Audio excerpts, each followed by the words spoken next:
Shalom semuanya, hari ini kita akan merenungkan kebenaran firman Tuhan di dalam Lukas pasal 18 ayat 9 sampai 14. Tapi saya hanya akan baca ayatnya yang ke-11. Demikian firman Tuhan. Ya Allah, aku mengucap syukur kepadamu karena aku tidak sama seperti orang lalim, bukan bezina, bukan juga seperti pemungut cukai. Berdoa adalah sikap hal yang sangat penting untuk kita lakukan di setiap keadaan kita, baik itu susah maupun senang. Berdoa adalah satu hal yang penting untuk kita lakukan. Karena doa itu adalah bentuk komunikasi kita dengan Tuhan. Ya, kita mengenal Tuhan dengan benar, kita dapat mengenal Tuhan secara pribadi jika komunikasi kita terjalin dengan baik. Kepada seorang sahabat dekat kita, kita bisa menyimpulkan, kita bisa mengatakan bahwa dia adalah sahabat dekat kita, sahabat karib kita ketika kita berkomunikasi dengan intens ya. Tapi kalau kita hanya sekadar mengenal seseorang, tetapi tidak ada komunikasi antara kita, tidak bisa dibilang bahwa kita begitu kenal dekat ya. Saya bisa kenal Jokowi tetapi saya tidak bisa kenal dekat karena saya tidak pernah berkomunikasi dengan beliau, tetapi saya mengenalnya. Tetapi dengan Tuhan kita tidak hanya sekedar mengenalnya saja bahwa dia Tuhan kita, tetapi kita harus punya hubungan yang erat, punya komunikasi yang intens dengan dia. Karena dia Bapa kita, jadi kita wajib berkomunikasi dengannya. Dan bentuk komunikasi adalah doa. Satu bukti kedekatan kita adalah dengan komunikasi, dengan berdoa. Dan doa yang benar, ya, kita akan belajar bersama-sama seperti apa. Di sini dikatakan tadi dalam pasal 18 ayat 11, Lukas 18 ayat 11, ya Allah, aku mengucap syukur kepadamu. Ini bentuk doa, ya. Karena aku tidak sama seperti orang lalim, bukan pezina, bukan juga seperti pemungut cukai. Orang Farisi, nah, ketika mereka berdoa, apa yang salah dengan orang Farisi? Ya, kita tahu sikap orang Farisi kalau berdoa, mereka suka menunjukkan bahwa mereka adalah orang yang sangat rohani, orang yang layak dihormati, karena mereka adalah orang yang mereka mengumandangkan diri mereka bahwa mereka orang suci, ya, bahwa mereka orang yang kudus, bahwa mereka orang yang lebih daripada yang lain. Mereka suka tampil di tempat-tempat umum untuk memamerkan bahwa mereka adalah orang-orang yang suka berdoa, orang-orang yang rohani. Dan sikap ini merupakan sikap yang keliru, sikap yang salah, ya. Memang di dalam ayat 1 dikatakan, pasal 18 ayat 1, kamu harus tekun berdoa. Berdoalah dengan tidak jemu-jemu. Jadi itu sikap yang sangat penting untuk kita lakukan, berdoa dengan tidak jemu-jemu. Tetapi sikap yang diambil oleh orang Farisi adalah sikap yang keliru, ya.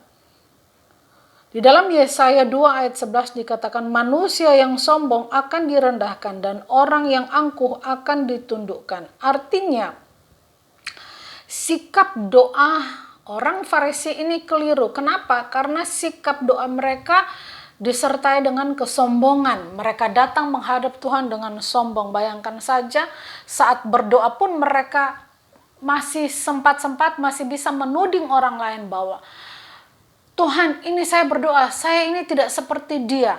Saya bukan pemungut cukai, saya bukan pesina.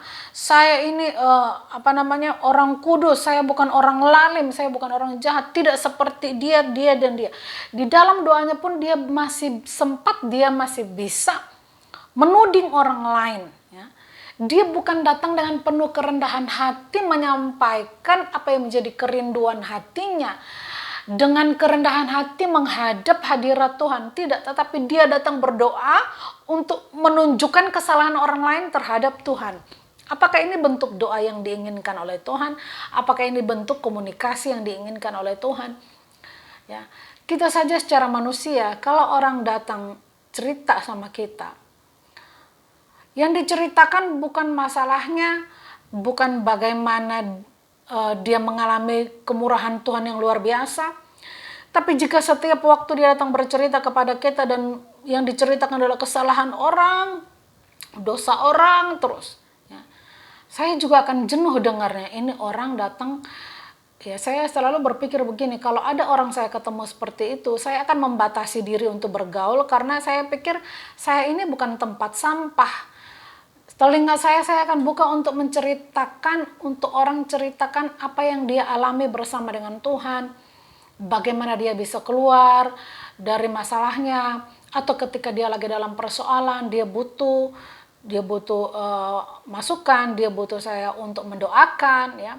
Tapi kalau hanya setiap hari kejelekan orang melulu yang dicerita, kita juga akan jenuh. Nah, Tuhan pun tidak suka. Tapi ini yang dilakukan oleh orang Farisi. Dia datang berdoa kepada Tuhan dengan menceritakan, menuduh dosa-dosa orang. Ya, dia tidak datang dengan kerendahan hati untuk menyampaikan sesungguhnya apa yang menjadi kerinduannya kepada Tuhan. Dia tidak benar-benar mengucap syukur sebab Tuhan itu sudah baik dalam hidupnya. Dia tidak datang dengan benar-benar mengucap syukur bahwa hidupnya adalah anugerah Tuhan. Tidak. Tetapi dia datang menghadap Tuhan dengan kesombongan, dengan memperlihatkan dirinya super suci, super hebat, super baik, lebih daripada yang lain, dan menuding kesalahan, menceritakan semua kesalahan-kesalahan orang lain. Ya, dipikir Tuhan itu tempat ngegosip, ya. Jadi dia datang ngegosip sama Tuhan. Kalau kita datang kepada Tuhan untuk mendoakan orang lain, Tuhan tolong dia lagi jatuh, dia lagi kesulitan, iya. Tapi kalau datang untuk menuding ke Tuhan, lihat loh, dia telah berbuat dosa begini, dia tidak pantas Tuhan dengar doanya, hanya saya yang Tuhan pantas dengar doa saya. Tuhan katakan, ya, Tuhan tidak suka terhadap manusia yang sombong. Ya, orang yang sombong akan direndahkan dan orang yang angkuh akan ditundukkan. Lalu bagaimana sikap yang benar? Mazmur 34 ayat 19 dikatakan, Tuhan itu dekat kepada orang-orang yang patah hati dan ia menyelamatkan orang-orang yang remuk jiwanya. Kita telah belajar sikap Daud ketika dia berdoa. Ya, dia benar-benar menangis, dia betul-betul merintih, dia betul-betul berseru kepada Tuhan, dia merendahkan dirinya di hadapan Tuhan. Ya, itu sikap doa Daud karena dia percaya betul bahwa Tuhan yang dia sembah adalah Tuhan yang maha baik, Tuhan yang maha mengerti keberadaannya, dan Tuhan yang sanggup melepaskan dia dari segala persoalan, dari segala tekanan hidupnya. Ya. Kita melihat contoh bahkan sikap pemungut cukai dalam Lukas 18 ayat 13. Pemungut cukai sikapnya berdiri jauh, bahkan tidak berani menengadah ke langit, melainkan ia memukul diri sambil berkata. Jadi sikap seorang pemungut cukai ini yang dikatakan oleh orang Farisi tadi itu pemungut cukai itu. Dia tuh pemungut cukai, dia tuh jahat. Dengan sombongnya dia menghadap ke Tuhan bahwa saya tidak seperti dia. Tuhan, saya layak didengar doa saya karena saya tidak seperti dia. Dan dia, Tuhan, tidak layak dengar doanya. Tapi pemungut cukai ini dengan rendah hati, bahkan dia sambil memukul dirinya karena merasa betul-betul hancur di hadapan Tuhan. Dia katakan, ya Allah, kasihanilah aku orang yang berdosa ini. Ya. Dia datang dengan hati yang hancur. Ini sikap hati yang benar. Bukan berarti kita berbuat dosa terus. Karena Tuhan suka mendengar doa kita yang berdosa, orang yang berdosa. Bukan. Tetapi orang yang mau datang dengan hati yang siap bertobat, yang mau dibentuk oleh Tuhan, yang mau diperbaharui oleh Tuhan, yang menyadari bahwa hidupnya hanya karena anugerah Tuhan. Memang dia manusia berdosa.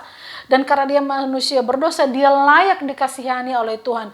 Dia layak ditolong oleh Tuhan. Dia layak mendapatkan, dia memohon belas kasihan Tuhan. Ya, kalau orang Farisi tadi dia tidak memohon belas kasihan Tuhan, tapi dia datang dengan pongahnya, dengan kesombongannya. Tapi seorang pemungut cukai, dia datang dengan hati yang hancur. Tuhan, memang saya berdosa, tapi saya percaya Engkau Allah yang Maha Kasih.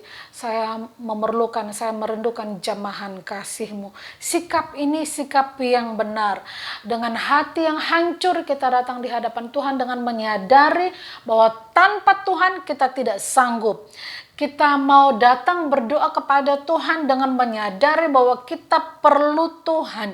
Kita butuh Tuhan. Tanpa Tuhan ini kita tidak sanggup. Hanya Tuhan yang menjadikan kita layak. Kita memang tidak layak. Kita memang berdosa. Kita memang orang-orang yang harusnya dimurkai, tetapi oleh kasih Tuhan, oleh anugerah Tuhan, Dia telah membebaskan kita. Dengan sikap hati seperti ini kita mau datang kepada Tuhan. Terima kasih Tuhan. Aku percaya Tuhan, aku percaya bahwa kasih-Mu yang sanggup memulihkanku. Aku percaya bahwa Engkau mengasihi aku.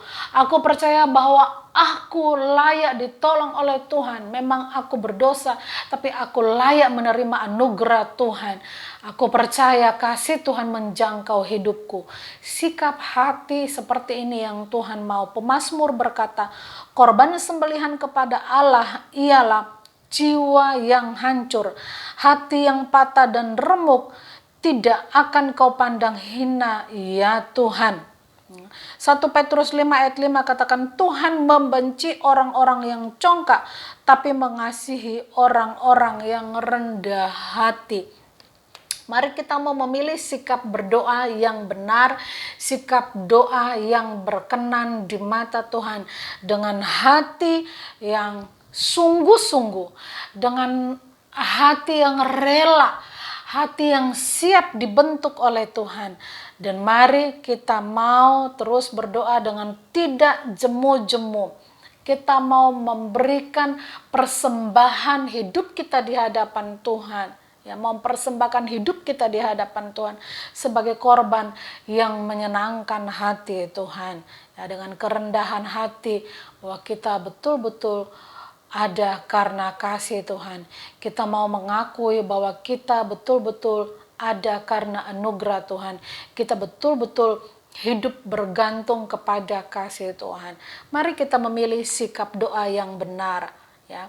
Jangan melakukan sikap doa yang salah di hadapan Tuhan. Jika doa kita tidak dijawab oleh Tuhan, mari kita koreksi. Apakah sikap hati kita ketika kita menghadap hadirat Tuhan itu keliru. Tapi ketika sikap hati kita yang hancur di kaki Tuhan, ya, Tuhan senang. Tuhan akan memulihkan keadaan kita. Terpujilah Tuhan, mari kita berdoa. Terima kasih Tuhan untuk pelajaran yang indah, yang singkat. Kami belajar tentang sikap doa yang benar. Ajari kami lebih dan lebih lagi Tuhan untuk memiliki sikap hati yang benar ketika kami menghadap hadirat-Mu yang Maha Kudus.